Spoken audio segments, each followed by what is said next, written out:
Hey! Tambala na! At eto na sila, ang nag-iisang masugid na tagahanga ni Nicole Yala. Chris Chuper! Kasama ang nag-iisang die-hard fan ni Chris Chuper. Nicole Yala! Dear Nicole and Chris. Dear Nicole and Chris. Dear Nicole and Chris. Dear Nicole and Chris. Magandang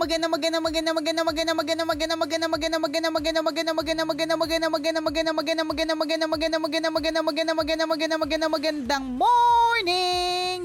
Luzon, Visayas at Mindanao, Metro and Mega Manila. Ang tanong, ano ang tanong?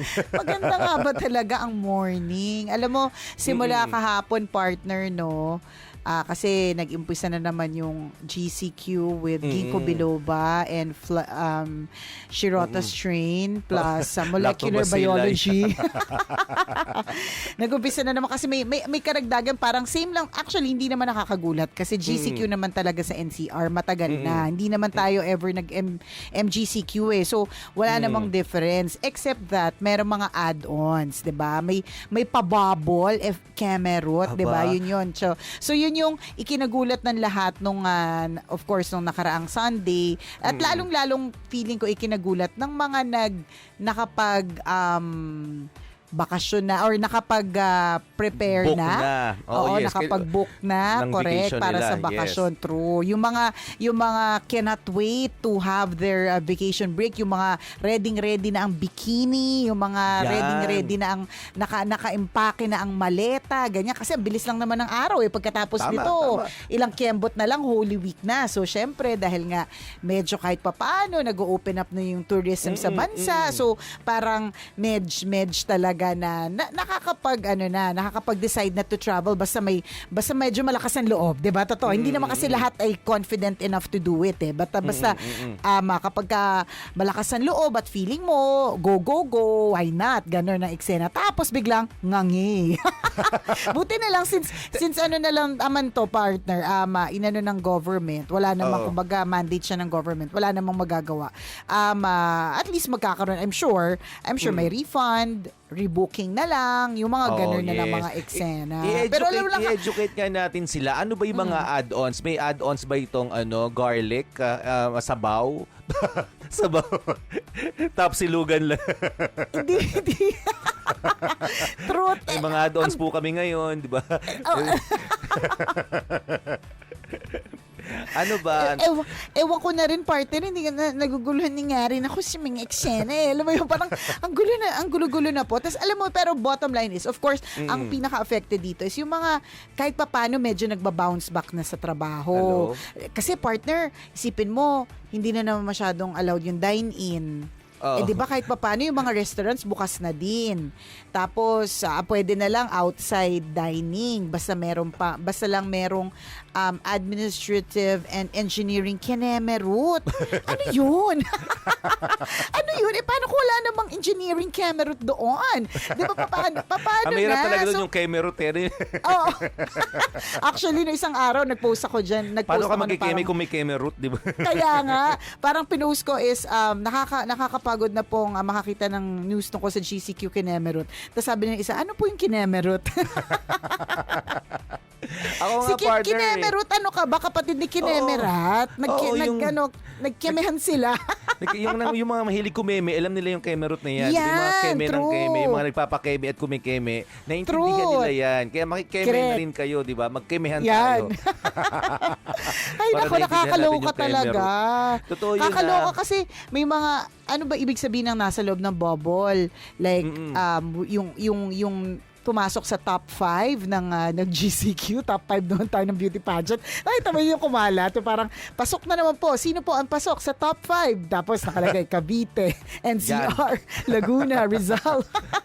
Nakakaloka talaga, promise. Nakakalungkot for those who Buti nga na-inform mo ako nun eh. Ikaw yung nag-message sa akin. Ikaw yung nag-inform ng ganyang klaseng changes. Kasi parang ilang days na rin akong hindi masyadong updated sa mga bali-balita. So, nasa Quezon Province ako noon. Nung sinabi mong na magkakaroon nga ng ganito, buti nilang nasa biyahe ako. Kasi plano ko, the day after pa ako luluwas, Monday na yon, implemented na. So, na-imagine ko pa paano kung hindi na ako nakaluwas ng Maynila. So, correct. Medyo sayang racket natin today. Oh. sayang kaperahan, di ba? Sayang kaperahan, di ba? Oo nga, buti na lang talaga. So, sakto pero alam mo sakto yun, lang din. correct eh. Alam mo, it's sad for those people na nakapag-book na, tas yung mga na-excite, diba? Pero syempre parang, alam mo yun, more on emotional yung atake. Kasi parang bigla tuloy may isip mo na, tapos, parang 2020 all over again. Ilang linggo na nagda-diet yun. Wala nang rice eh. Kasi plano Kaya nila nga out of town, mag-beach sila eh. True. So, ewan ko na lang kung matutuloy pa sila sa Batangas itong mga susunod na araw. Hindi diba? na. Basta itong 2 weeks na ito. Magaling maghukay ng tunnel yun. Malay mo maghukay ng buhangin dito sa tabit-tabit. Makarating bigla ng Laia, Batangas. Diba? Kung magawa mo yan, text mo naman ako. Dadaan na din ako, diba? Pero alam mo yun, nakakalungkot feeling ko more on the emotions. Hindi yung, of course, financial. Pero kasi pwede nga, again, because mandate siya ng government, dapat siya. Totoo. Dapat i-rebook siya. Dapat may refund siya. Kasi, hindi naman natin lahat ginusto yung pare-pareha. So, dapat meron. Alam, diba parang magkaroon ng konsiderasyon yung kunyari mga establishments o yung mga hotel na na yun nga kung pwede mag-rebook, i-allow, 'di ba? Kung pwede mag-refund, i-allow din. So parang bayanihan act din, 'di ba? Dinilay yung mga natin. Yung mga payment kasi nagkataon na walang income pare-pareho, so lahat ng mga bills medyo yung ilang mga bills, mga monthly amortization natin dinelay ng konti. Parang gano'n, sana magkaroon din ng konsiderasyon. Diba? Alam ko, dapat. Walang samaan ng loob. Oo, alam ko dapat. Buti nga partner, ako kasi parang if ever, ang hihintayin ko na lang is refund refund or rebooking ng flight. Yun, buti na nga lang partner, ang swab parang ang requirement is at least 72 hours before the flight. Mas masaklap yun partner kung nakapag-swab ka na kasi at least yung hotel, yung airline, may possibility kasi talaga yan na i-refund. Dapat, refund or rebook, 'di ba? Pero yung swab, hindi mo na pwedeng ibalik yung kinuha sa ilong mo eh. Hindi mo na pwedeng, di ba?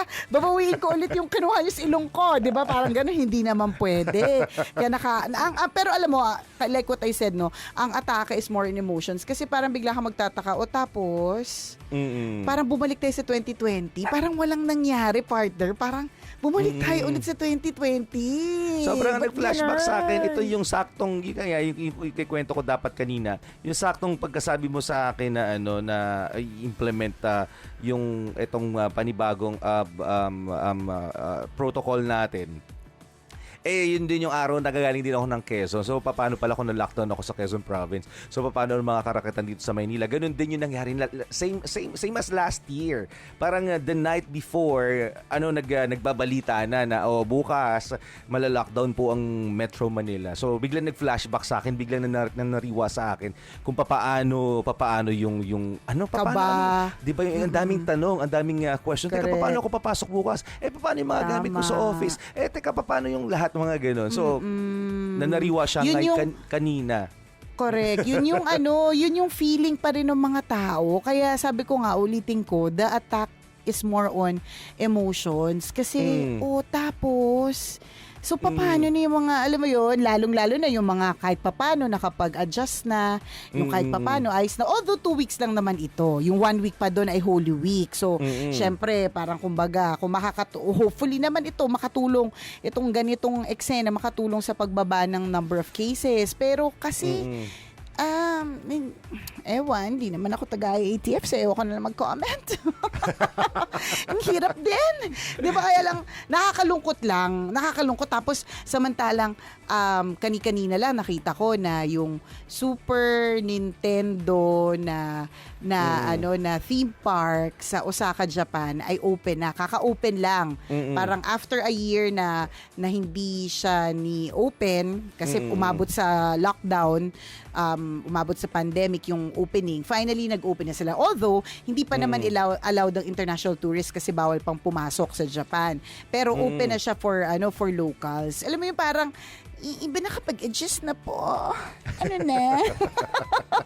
Yun lang. Let's see. Nalungkot ako na nakita ko yung partner. Parang, Siyempre, suot mo na nga yun sa sobrang... Adjust na. Kasi ramdam ko yung excitement po, di ba, na mag-out of town ka at magtutupis ka sa Batangas. Di ba? Partner. Oo, suot mo na nga nung Nagpa-wax linggo na pa ako. lang. Nagpa-wax na ako para Pinahid saan mo na pa? nga yung yung sunblock mo kasi ganito ka-excited. Nagpahid ka na ng sunblock gabi pa lang. Alam mo, Malaman mo, hindi partner. matutuloy yung swimming mo. True. Alam mo, partner, ako, yung sa amin, okay, fine, gets ko naman non-essential yun. So, alam mo yun, parang tourism kasi siya. Pero ang sa akin kasi, bukod sa gusto kong paangatin, to give happy or parang happy emotions, magkaroon happy emotions yung ako at ang aking pamilya kasi mas helpful yun para sa akin. Tulong mo na din yun sa ekonomiya eh. Tulong mo yun sa lahat na restaurants na pupuntahan mo. Tulong mo yun dun sa airline na binilhan mo ng ticket. Tulong mo yun dun sa hotel na pagbubukan mo. Alam mo yun na ang tagal-tagal nang walang kita. Yung ganun ba? Tapos biglang wala. Pero hiyaan mo nang yaman. Magagawa ba tayo? Wala naman. Kaloka. Totoo. Kalorke. Dyan. Pero gets ko naman din So, na anong of course. alternative mo dyan? Anong mangyayari? Wala. Wala naman ginawa. Sa Pwede loob lumabas ng bahay, di ba? Oo. Ganun ulit. Kumbaga kasi kahit papaano kasi partner, nakakalabas-labas na. O tapos, kung hindi na pwede lumabas, o Eh di papaano na po? ligo-ligo na lang ulit sa loob ng banyo, buhos-buhos tabo, di ba? Ganun. Ganun na lang. May ibsan ng init ng katawan at init ng ulo, kahit papaano lilipas din naman ito, di ba? True. Pero ako ay feel for those na nagplano. Yung alam mo kasi yung planning pa lang na yan eh, di ba? Maano na yan, trabaho na tapos biglang hindi matutuloy. Ako yung kakilala ko naman nagplano din yung buong family niya ng 60th birthday celebration ng 60th birthday ng kanilang nanay. So syempre milestone birthday ito ng kanilang nanay. Yung mga anak manggagaling pa sa iba't ibang bayan. So nung nalaman nga nila itong balitang ito, so sabi ko, paano? Teka, mag-leave na ba ako ngayon para makapunta na ako sa probinsya at hindi na ako abutin ng lockdown, mga ganun. Diba? May ganun bigla ang desisyon tuloy. Kasi bigla-bigla, partner. Sunday, tas Monday, agad-agad. Nakakaloka, hindi ka man lang nakapaghanda. Para katulad. Yun nga eh. So, ulitin ko for the nth time, ang atake is emotional. Kasi ganito yung nangyari last year. Hindi man lang natin siya napaghandaan. Yes. Oo. Hindi man lang natin parang kung saan kan inabot, good luck sa'yo, parang ganun. Oh my gosh, nakakaloka. Pero syempre bilang mga mamamayan po ay talaga kailangan talaga nating sumunod. Ito naman ay para sa kapakanan din natin, para sa kabubuti nating lahat kasi totoo yun eh. Ang mindset ng mga tao ngayon kasi since mag-Holy Week nagpaplanong gumalaw lahat. Malamang pupunta sa beach, di ba? Mag-uuwian kung saan man and most of Feeling them talaga for leisure. For leisure talaga yung yung purpose ng paggalaw ng tao itong Holy Week. So preventive measure, 'di ba? Itong yun na talaga yun eh. Para maingatan din natin yung mga sarili natin. Yes. True. Because of Holy Week naman talaga yun. Kasi talagang nag-aalaw naman na kasi talaga. So talagang lalo pa partner may yung sa kunyari papunta sa Bora, ang dating requirement nung huli akong pumunta RT-PCR na swab. Ngayon bago in-announce na bawal ang travel na non-essential, inallow na yung yung saliva na test. Ang saliva test is cheaper than the RT-PCR na swab. So alam mo yon. So parang for sure, mas marami na din yung pupunta kasi cheaper na yung test. Although madami din naman ang hindi kasi syempre mas natatakot malaman yung result, 'di ba? Kasi nga mas marami namang asymptomatic kaysa sa dun sa may symptoms, 'di ba? Yung magugulat ka na lang, nananahimik lang. Nangyari dun sa isa friend ko partner parang ni-require lang sila mag-swab lahat. Tapos as in like everyday silang pumapasok na parang wala lang. Tapos nung nag-swab lahat, partner 7 out of 10 ay positive. Na hindi nila alam na positive pala tayo. So kaya siguro may mga iba na ayaw magpa-test ganyan kasi what you don't know won't hurt you. Pero parang feeling ko kung partner lahat pinag-test, feeling ko ang dami talaga. totoo yan. Feeling, Ay, nako. feeling ko. Grabe, Ewan, no? kaya, Parang dami mong kaya isipin tuloy. tuloy ngayon. Ha? Parang dami mo tuloy iniisip bigla ngayon. Yung tipong Kaya relax ka nga naman, eh. nagkaroon ka tuloy na napakaraming isipin. Totoo, parang, edi yan lahat na pala meron, edi parang ubulat sipon lang din talaga. 'Di ba? Oo Pero nga on the other hand, may mga narinig ka rin naman at kakilala mismo. Kung hindi mo kakilala ng kakilala, na in fairness, talagang totoo namang namatay ng dahil sa COVID.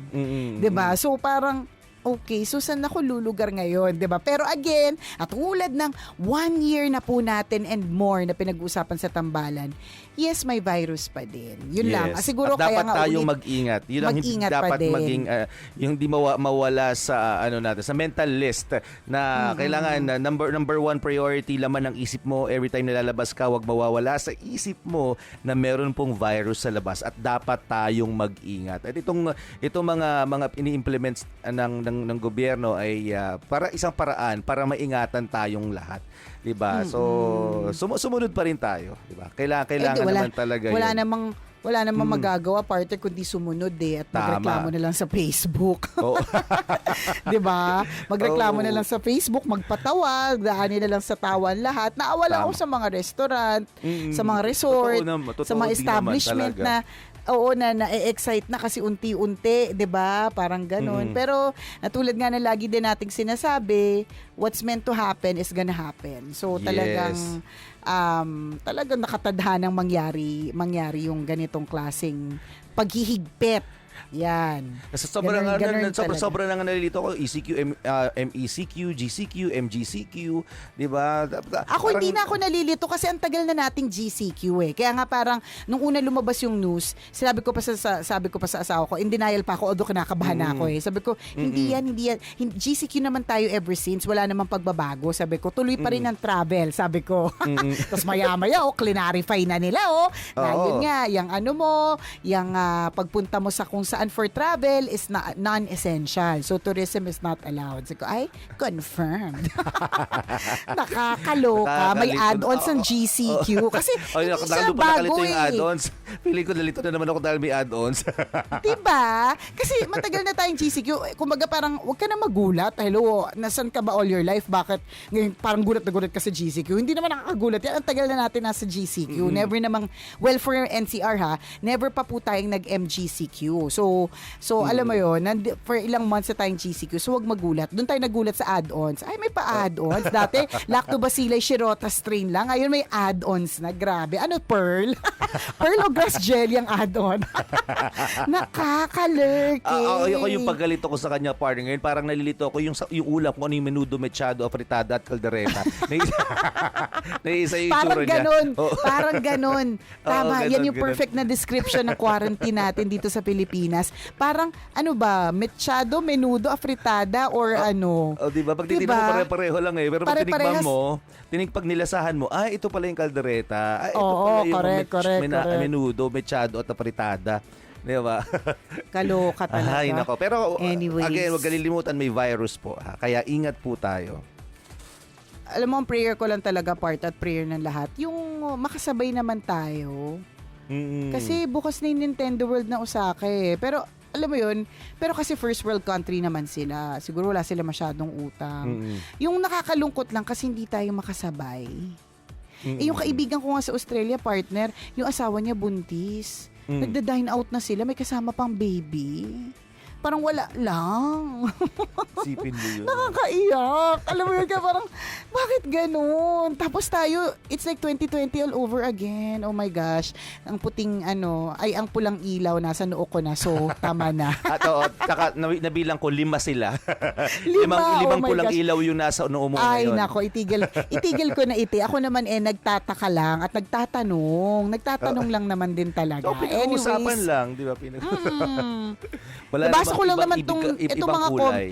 Itong mga Yes. comment na to, nabasa ko lang din po sa Facebook. Binasa ko lang po. Charot, biglang nawala ng kumpiyansa sa sarili. Sabay bawiin. Oo, sabay bawi ng lahat ng reklamo. Hay nako!